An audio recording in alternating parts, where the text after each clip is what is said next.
tahlilan dan yasinan beserta memanjatkan doa kepada orang-orang yang sudah meninggalkan kita semua menurut 4 madhab. Tapi pada kajian ini kita akan fokus pada pandangannya madhab Hanafi dan madhab Maliki. Assalamualaikum warahmatullahi ta'ala wabarakatuh. Bismillahirrahmanirrahim. Alhamdulillahi rabbil alamin. Allahumma salli ala Sayyidina Muhammad. Kaum muslimin dan muslimat rahimakumullah. Kajian pada hari ini adalah kajian tentang tahlilan dan yasinan menurut 4 madhab. Dan kita akan mengkaji madhab yang pertama dan madhab yang kedua, yaitu madhab Hanafi dan madhab Maliki. Seperti apa itu? Mari kita simak.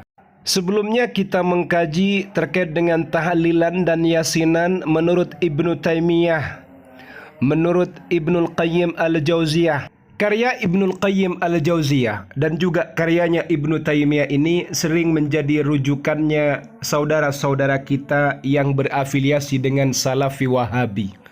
Ternyata beliau-beliau ini tidak menolak tahlilan, bahkan pro, dan juga mengatakan kalau bacaan Al-Quran yang dibacakan kepada mayit itu juga sampai.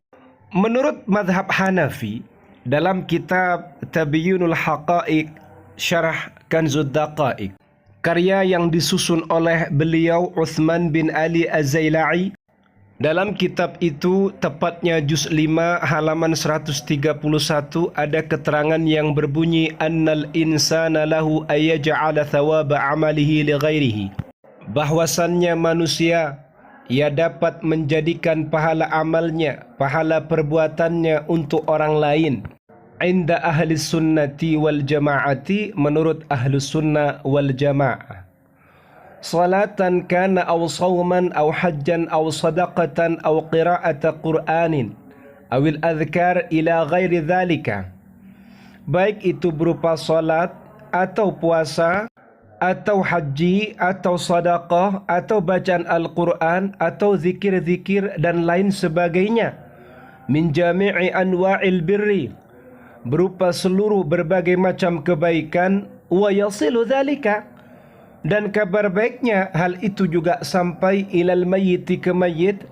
Wa yanfa'uhu, dan memberikan manfaat kepada mayit. Ternyata budaya tahlilan dan yasinan yang sering kita lakukan, di mana kita membaca Al-Quran, membaca Yasin, dan Yasin ini bagian dari Al-Quran, kemudian pahalanya kita berikan kepada banyak arwah. Ternyata menurut pandangannya madhab Hanafi, boleh manusia itu menjadikan pahala perbuatannya, pahala amalnya kepada orang lain menurut Ahlus Sunnah wal Jamaah. Baik itu salat, puasa, haji, sedekah, atau membaca Al-Quran, atau beberapa zikir seperti subhanallah, alhamdulillah, la ilaha illallah, dan lain sebagainya, berupa seluruh berbagai macam kebaikan. Semuanya itu pahalanya bisa diberikan kepada orang lain, diberikan kepada mayit, dan itu juga sampai serta memberikan manfaat. Bagaimana menurut madhab Maliki?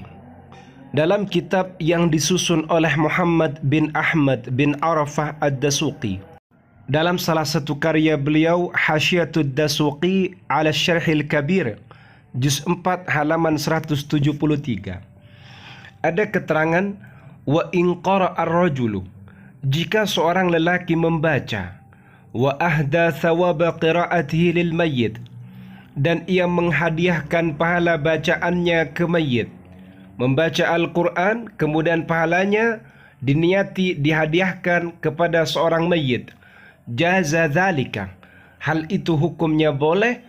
Wa hasala lil mayyit ajruhu, dan pahala itu juga didapatkan oleh mayit yang kita niati.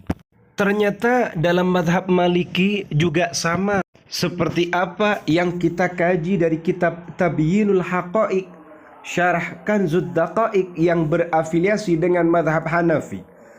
Antara madhab Maliki dan madhab Hanafi tidak ada perbedaan terkait dengan sampainya bacaan Al-Quran kepada mayit. Kalau kemarin Ibnu Taimiyah pro, Kemudian Ibnul Qayyim Al-Jauziyah juga pro. Sekarang diperkuat dengan pandangan yang ada dalam mazhab Hanafi dan juga pendapat yang ada dalam mazhab Maliki yang ternyata juga pro dengan adanya tahlilan, yasinan, semua bacaan Al-Quran itu nyampe. Kemudian hari-hari ini ada rekan kita ternyata menolak tahlilan dan menolak yasinan. Sikap kita bagaimana? Ya sudah, biarkan saja, mereka tidak tahu. Jadi begini, kalau misalnya kita menemukan perbedaan dalam urusan yasinan dan tahlilan, ya sudah, biarkan saja. Kalian ini mengikuti dengan ulama yang sudah mengatakan yasinan, tahlilan juga boleh.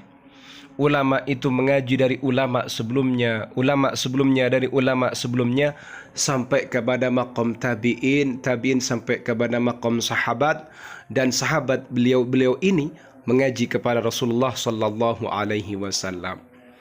Kemudian kalau mereka itu berbeda, ya sudah, biarkan saja, namanya perbedaan. Dari sini kita dituntut untuk selalu mengaji dan mengaji, belajar dan belajar. Kalau bisa jangan hanya mendengar.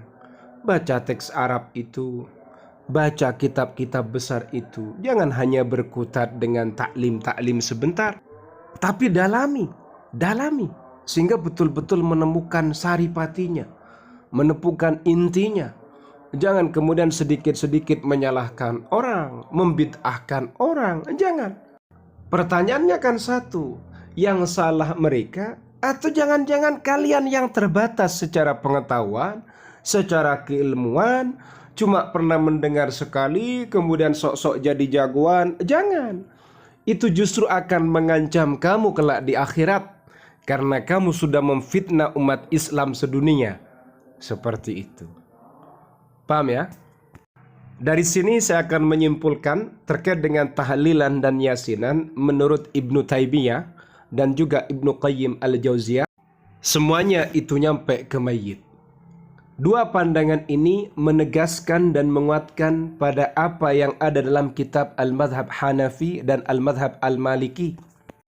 Yang kedua, aliran ini mengatakan bahwasannya bacaan-bacaan, yasinan, Al-Quran, kemudian zikir-zikir itu sampai ke mayit, dan mayit juga mendapatkan manfaat serta pahala jika diniati kepada mayit juga nyampe kepada mayit itu sendiri.